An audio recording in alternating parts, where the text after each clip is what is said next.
नमस्कार, मी अर्चना मॅजिक मसाला ओनली फूडीजमध्ये तुमचं मनापासून स्वागत. तरच आपण बघणार आहोत डिंकाचे लाडू अगदी झटपट बनवून होतात.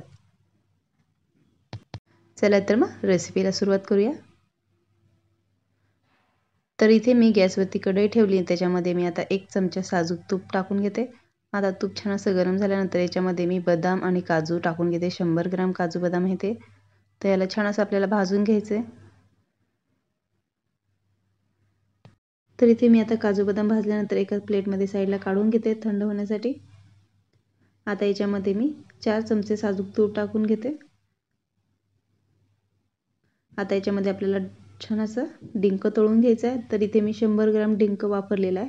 तर तूप छान असं गरम झाल्यानंतर याच्यामध्ये डिंक टाकून घेते आणि याला आता सतत हलवत असं छान असं आपल्याला तळून घ्यायचं आहे डिंक. डिंकाचा लाडू म्हटल्यानंतर डिंक याच्यामध्ये मी थोडा जास्तच वापरला आहे. तुम्हाला आवडीनुसार तुम्ही कमी जास्त करू शकतात. आता याच्यात राहिलेला डिंक आहे तो सुद्धा टाकून घेते आणि छान असं याला तळून घ्यायचं आहे. थंडीमध्ये छान असे डिंकाचे लाडू आवर्जून खाल्ले जातात. तर इथे बघू शकतात तर डिंक आपला छान असं तळून झालेला आहे. आता तोही साईडला काढून घेतला. आता राहिलेल्या तुपामध्येच मी 3 चमचे खसखस टाकून घेतली आहे. ती छान अशी भाजून घ्यायची आहे. आता इथे खसखस भाजून झाल्यानंतर याच्यामध्येच मी 200 ग्रॅम खारीक पावडर घेतली आहे, ती टाकून घेते. ती सुद्धा याच्यामध्ये टाकून आपल्याला भाजून घ्यायची आहे. तर ती सतत हलवत अशी आपल्याला छान अशी खारीक पावडर सुद्धा भाजून घ्यायची आहे. तर इथे बघू शकता छान अशी भाजल्या गेली आहे, कलर चेंज झाला आहे. तर इथे साईडला काढून घेते मी. इथे कढईमध्ये मी 1 चमचा साजूक तूप टाकून घेतले आणि याच्यामध्ये आता मी 250 ग्रॅम खोबऱ्याचे बारीक तुकडे करून छान असं मिक्सरमध्ये फिरून घेतले. आता याला सुद्धा छान असं भाजून घ्यायचं आहे. आता इथे बघू शकता छान असा कलर चेंज झाला आहे. आता हे सुद्धा भाजून झाले. आता इथे साईडला काढून घेते. तरी इथे मी 2-3 चमचे साजूक तूप टाकून घेतले.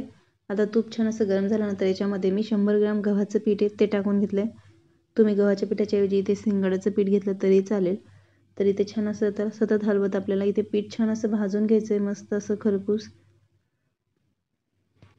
तर तुम्हाला या डिंकाची लाडूची रेसिपी कशी वाटली कशी नाही हे कमेंटमध्ये नक्की सांगा. रेसिपी आवडली असेल तर रेसिपीला लाईक करा. चॅनलवर नवीन असाल तर चॅनलला नक्की सबस्क्राईब करा.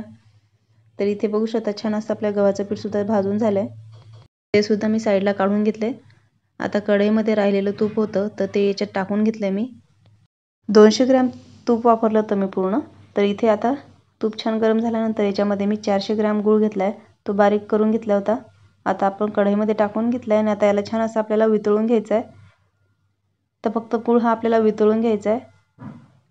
आता गूळ वितळतोय तोपर्यंत इथे साईडला मी ग्लासने छान असा डिंक बारीक करून घेते. अगदी जास्त बारीक करायचा नाही आहे. लाडू खाताना छान असा डिंक जाता खाली आला म्हणजे लाडू खायला खूप छान लागतात. तर अगदी जाडसर आपल्याला ठेवायचं आहे. तर इथे सगळा डिंक छान असा बारीक करून झाला बघू शकतात. आता इथे साईडला काजू बदाम छान असे थंड झालेत तर याची छान अशी आपल्याला पावडर करून घ्यायची आहे. तर इथे मी मिक्सरमध्ये टाकून छान अशी याची जाडसर पावडर करून घेतली आहे, ती सुद्धा याच्यात टाकून घेते. आणि साईडला गूळ सुद्धा छान असे हलवत याचं बघू शकता छान असं आपल्याला गूळ वितळून झालेला आहे. हे सगळं साहित्य आपण एकत्र करून घेऊ.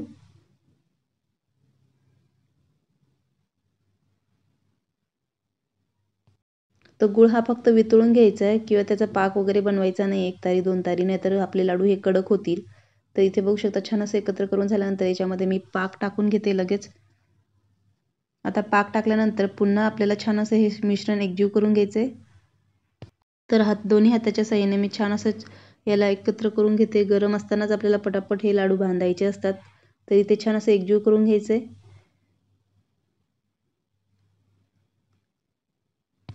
आता याच्यामध्ये सुंठ आणि जायफळ पावडर घेतली 1 चमचा, ती याच्यामध्ये टाकून घेते.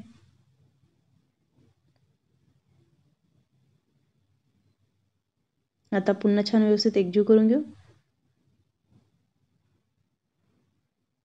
आता इथे मिश्रण थोडं थंड झालंय तर म्हणजे लाडू बांधायला अगदी सोपं जातं, नाहीतर हाताला चटके बसतील गरम गरम याच्यात बांधणार तर. आता इथे बघू शकता थोडंसं थंड झालंय मिश्रण. आता इथे मी लाडू बनवायला सुरुवात केली आहे. आपल्याला ज्या साईजचा लाडू बनवायचा आहे त्या साईजचं इथे मी लाडूचं सारण घेतलंय आणि बघू शकतात मस्त असं आपला इथे लाडू तयार आहे. अगदी झटपट बनणारे डिंकाचे लाडू तयार आहेत. याआधी आपल्या चॅनलवर मेथीचे लाडूची रेसिपी टाकली नसेल बघितली तर नक्की बघा. वेळात वेळ काढून व्हिडिओ बघितल्याबद्दल धन्यवाद.